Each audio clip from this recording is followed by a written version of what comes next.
Hello, today we are learning something very simple about a young man, a very young man in the Bible. So we are going to read some portion of the Bible and then we will see how you come across the person.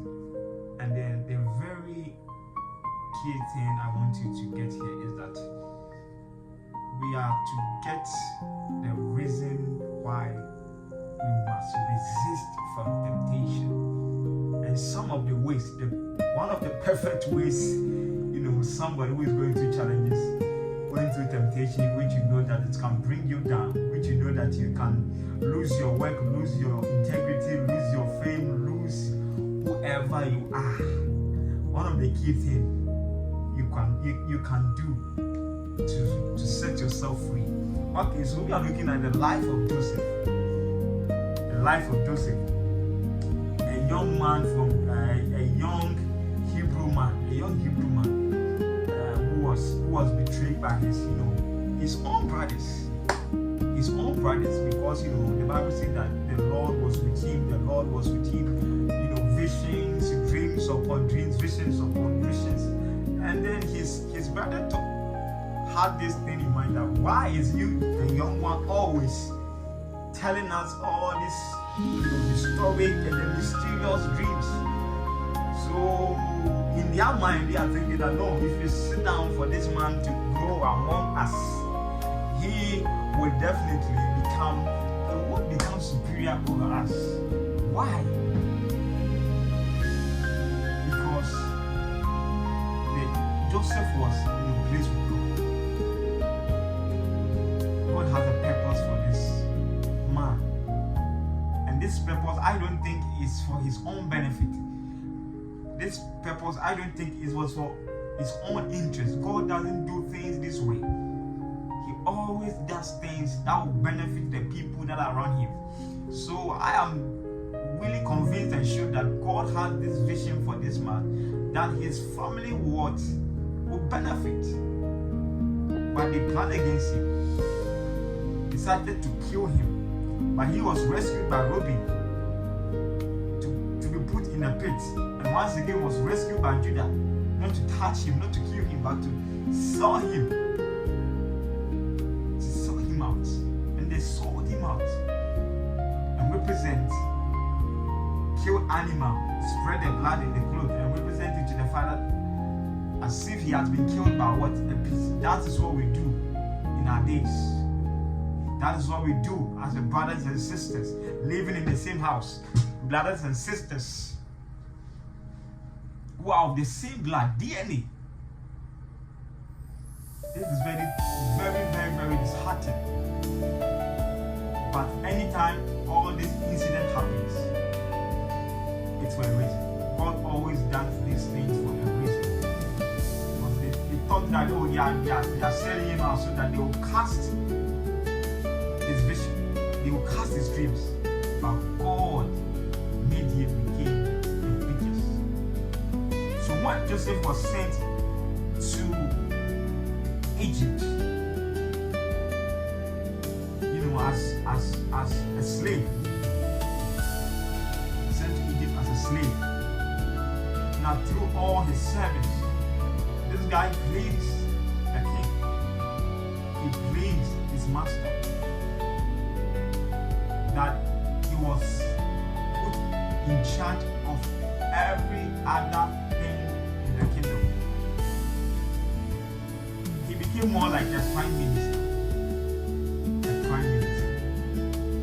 But there's one thing that he was not given, that is his master's wife, Potiphar's wife.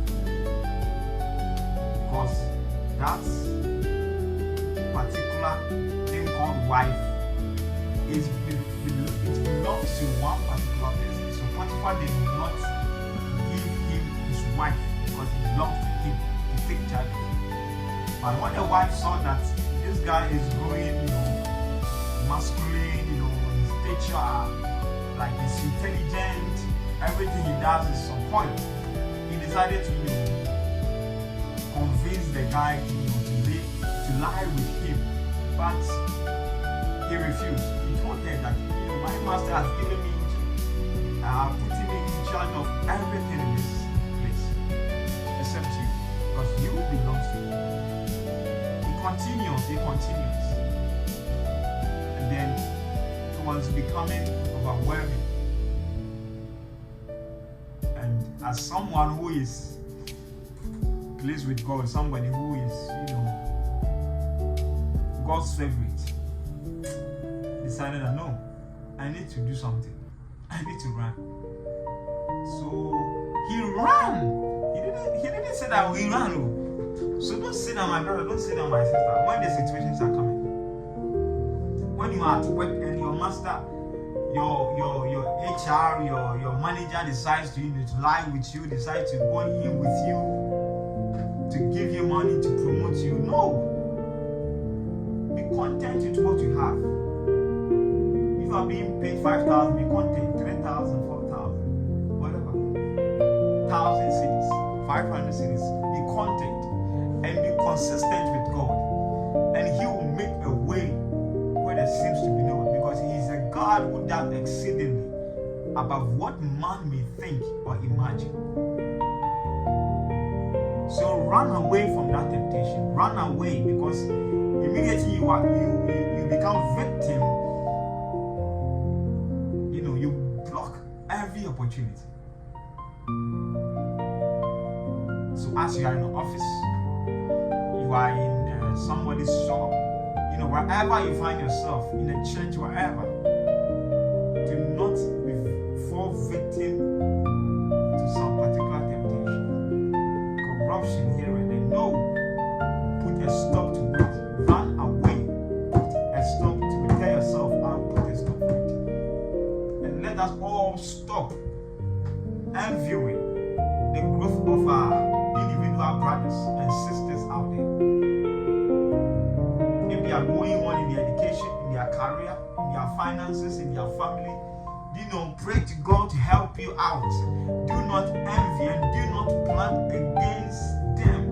Let us stop, because they are own blood. They are your own blood. There is nothing you can do to stop that. God has a purpose for each and everybody who is out there.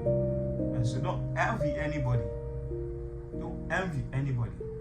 Continue to be consistent with God, and then you will see the upper hand of God upon your life. God bless you. I pray that the Lord will strengthen you. The Lord will give you the heart that you will be able to stand on your feet and declare the goodness of God. Even in a hard time, He said that He will never leave us nor forsake us. So when you stand on your feet and declare the word of God, God will provide, God will come in for you maximally. In that healing you need, breakthrough, traveling, promotion, birth, marriage, whatever it is, don't envy anybody, a friend, a brother, don't. But stand on your feet and be consistent with God. God bless you. See you in another video. This is NDKinspires, where we come together and learn the word of God, where we come together and encourage ourselves in this life journey we are on. Bye bye. See you.